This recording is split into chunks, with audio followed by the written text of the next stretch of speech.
For the longest time, the Wildtrak name has been attached to the Ranger pickup truck. But now Ford Philippines has decided the Everest should have it too. So how does the Wildtrak treatment fare in this SUV? Let's find out.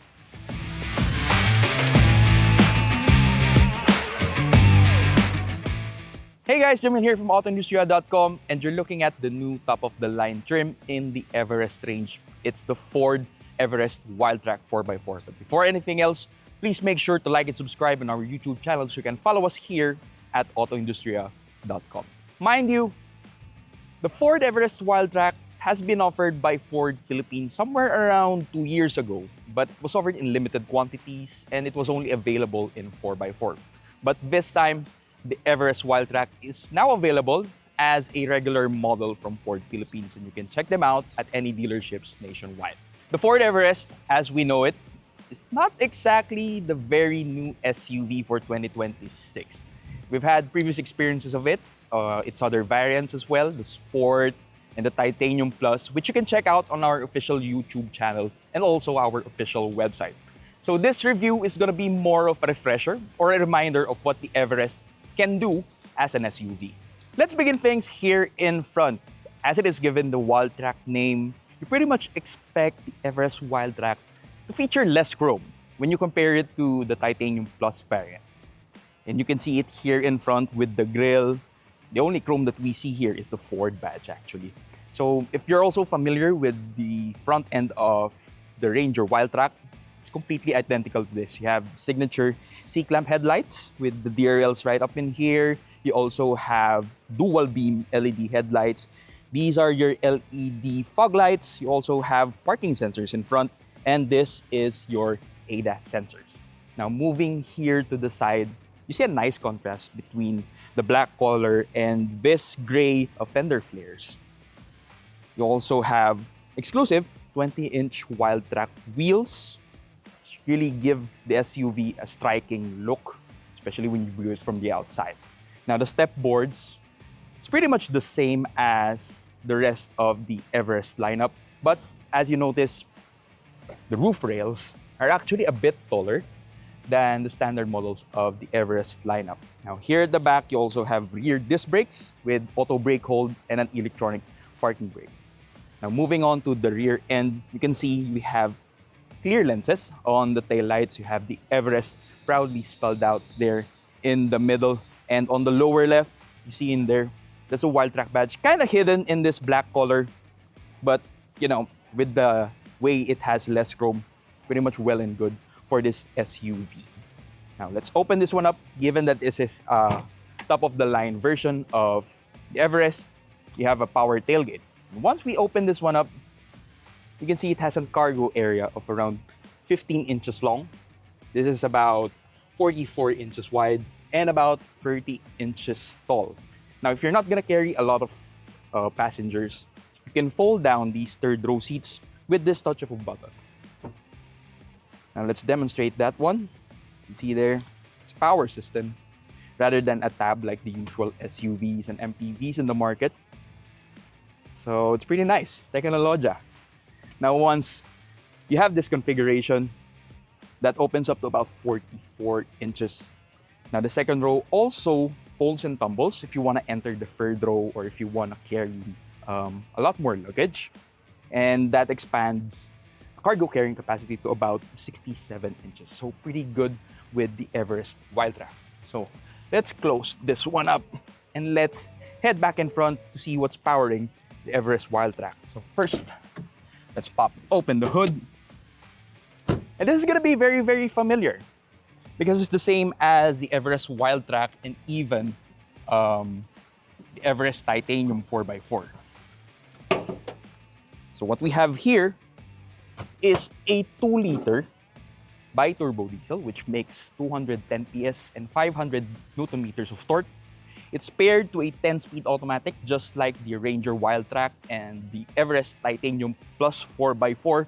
Unfortunately, we don't have the 3-liter V6 turbo diesel yet in the Philippines, but we reckon it's gonna be here pretty soon. So once we get a hold of that, we'll make sure to have a review of it as well. As you can see here, engine bay is still very much there's still plenty of room to work with because it's also designed to carry a V6 turbo diesel in this engine bay. And you can see here, even for the engine intake, it's mounted pretty high. So you could very much have the confidence in going through floods. That pretty much does it for the engine bay of the Everest Wildtrak. Let's see what's inside.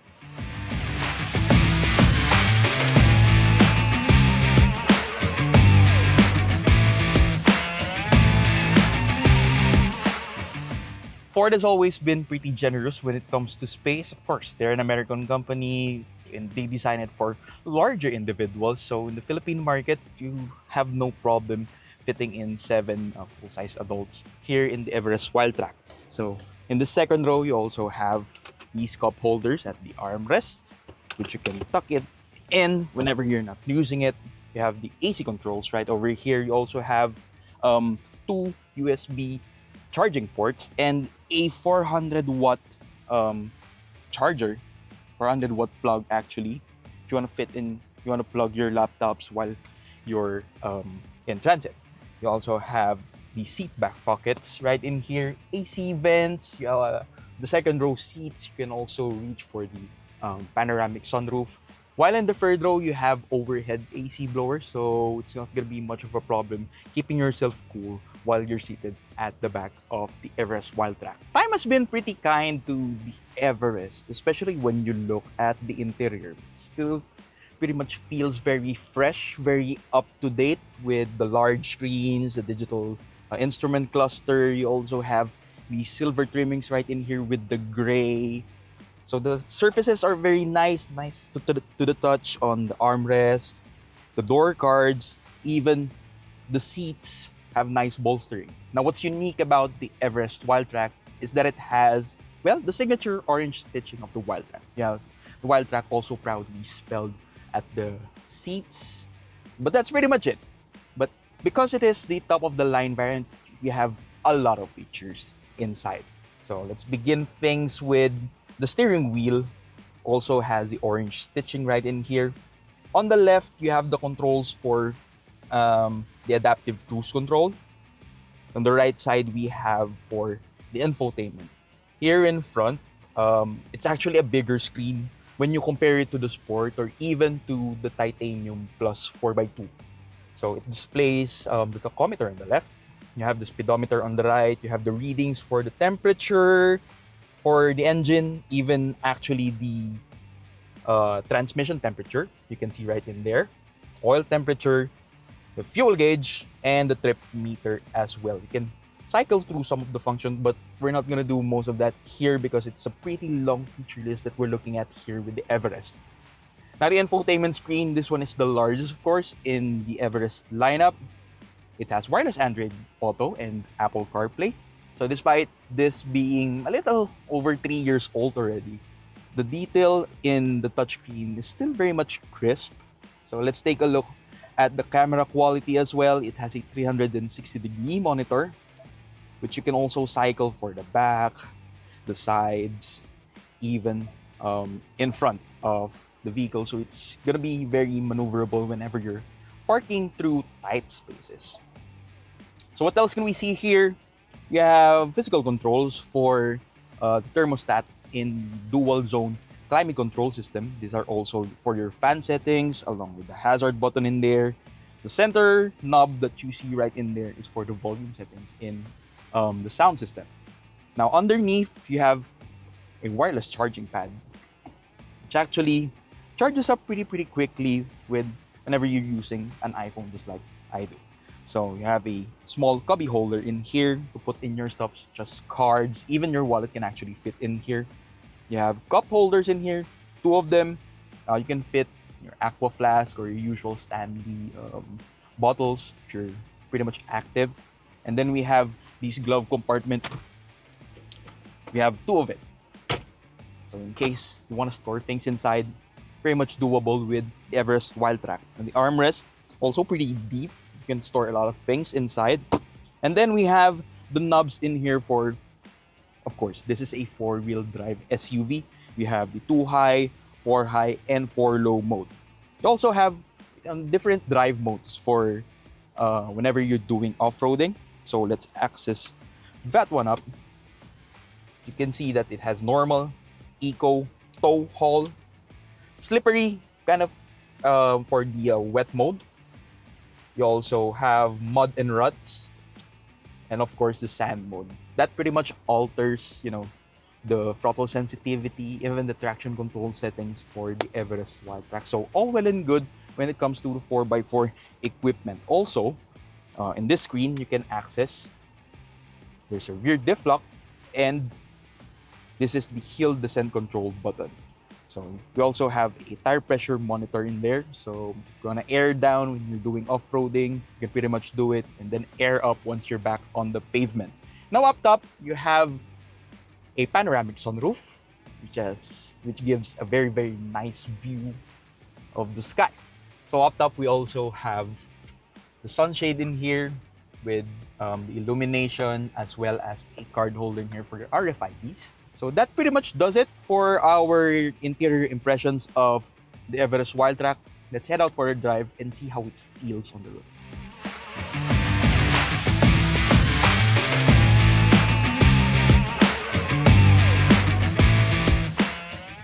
Being back behind the wheel of the Everest reminds me of how refined it is for a ladder frame SUV. I mean, it's been a while since I've driven one, and it's still one of the SUVs that feel the least truck-like to me. That begins when you turn the steering wheel because it has an EPS, so it's very light, and it's so quiet inside. You barely hear, diesel engine in front. You barely even feel the vibrations in it.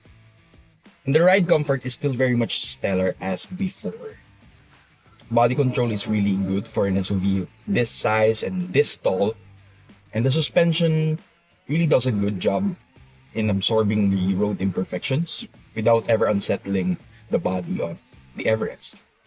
Now, as expected from a 4x4 SUV, fuel efficiency in the city is not so stellar. I've been averaging around 6.9 kilometers per liter, an average speed of 13 kilometers per hour. But in the highway, it kind of gets better. Can reach us to around 14.5 kilometers per liter, an average speed of around 75. But still, you get pretty good range with this because it has an 8-liter fuel tank. So one full tank will really come a long way with the Everest Wildtrak. Now, this being the top-of-the-line version, you get ADAS. So you have things like blind spot monitoring, forward collision warning, lane keep, lane departure warning, even adaptive cruise control. But the way it works, it minimizes the distraction that you have whenever you're behind the wheel. Like the lane departure warning, for example, kind of slowly tugs you back into your lane instead of forcing you back into it. And even the warning systems for the sensors don't feel like alarms that really bother you with your driving. So, yeah, iwas gulat and iwas distraction behind the wheel with those ADAS systems, so we're all well and good with the Everest Wildtrak. Now guys, in this video, we won't be testing the Everest Wildtrak off-road because, let's face it, about 90% of the time, the Everest Wildtrak will spend its time on the pavement. At about 10%, you'll be spending time with the Everest on going to the riverside for some camping and doing some light trails.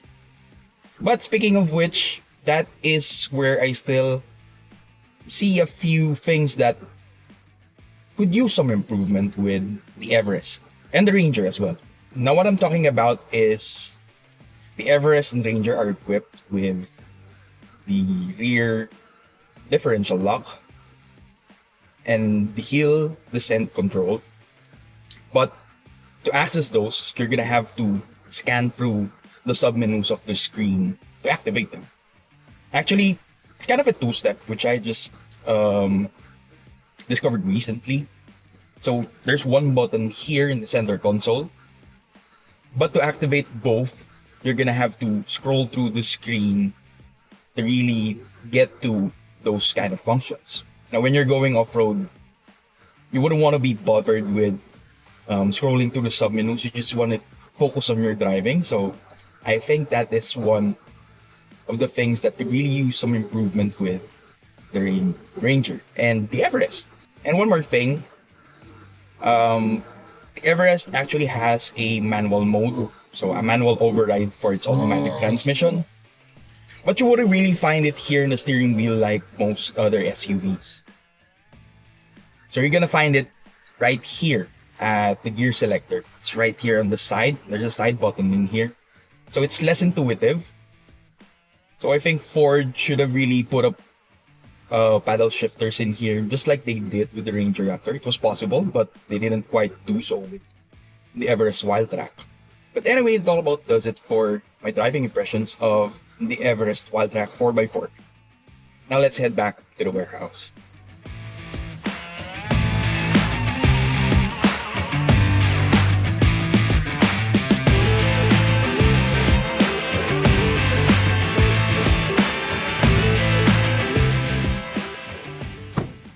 SUVs are very popular in the Philippines, and the Everest is no exception. It's always left a good impression to us because it's capable, comfortable, refined, and it's the least truck-like to drive among its competitors. But there's just really one thing that the Everest, actually even its SUV competitors, haven't tried to beat, and that is inflation. This Everest Wildtrak 4x4 now retails for 2,640,000 pesos. Now, if you think of that compared to the prices of about 10 years ago, it has gone really way up in terms of pricing. That's just really how it is nowadays when you're in the market for a 4x4 ladder frame SUV. But tell us what you think in the comment section down below of the Everest Wildtrak 4x4, and don't forget to like and subscribe. This is Jamil of AutoIndustriya.com. Thank you for watching.